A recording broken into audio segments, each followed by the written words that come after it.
I'm Zesha. And I'm Kai. And we're with ClassroomNomads.com.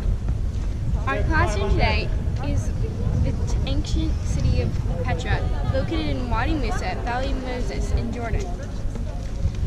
The most famous thing in Petra is the temple-like tombs. They are carved, not built, from these faces of the sandstone rock. The sandstone rock is a soft material made of compressed sand and minerals.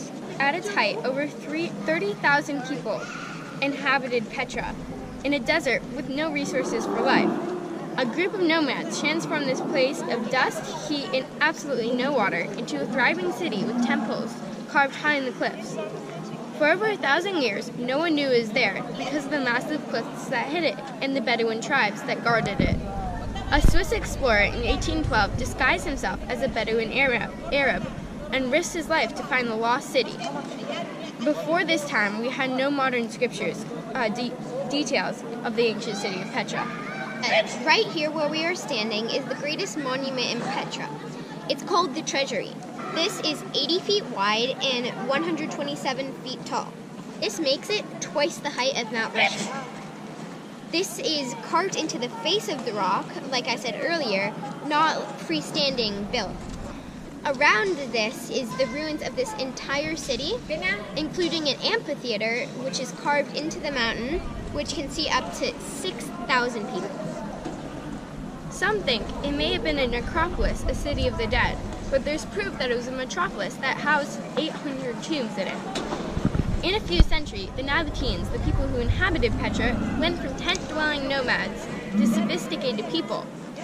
They got their wealth from trading frankincense and myrrh, which were must-have items in ancient times, burned in religious ceremonies, and were made from dried desert trees.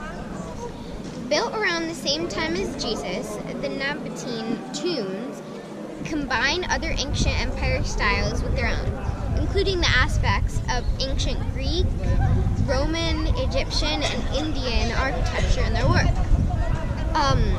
They also have their own style to use. This used to be a massive center of trade, which is how they got their wealth. Again, mainly trading frankincense and myrrh. After being nomads for so many years, the Nabateans knew all the desert oases and routes, so they could easily navigate the desert in order to trade with other nations. How did they get the water to this bone-dry city, though? It turns out, pipes running all the way from Wadi Musa, which is 5 miles away, were tilted at 4 degrees and provided an ancient system of plumbing to the city. This style of plumbing wasn't invented in Western civilization until nearly 2,000 years later. How did the Nabateans carve so high up without any scaffolding? Well, the answer might be that they drilled several rods into the stone and laid planks on top of them, carving from the bottom to the top, from the top to the bottom as they carve. As they carve, the rods that they put in disappear because they carved into the rock. Rubble also builds ramps because when you're about halfway down this, you can just walk right up onto the rubble and carve that, so that you don't have to do any more rods, and you'll just carve from on top of the rubble. Flash floods are also a big problem. They killed 22 French tourists and can seriously damage the treasury. How is this amazing building still here?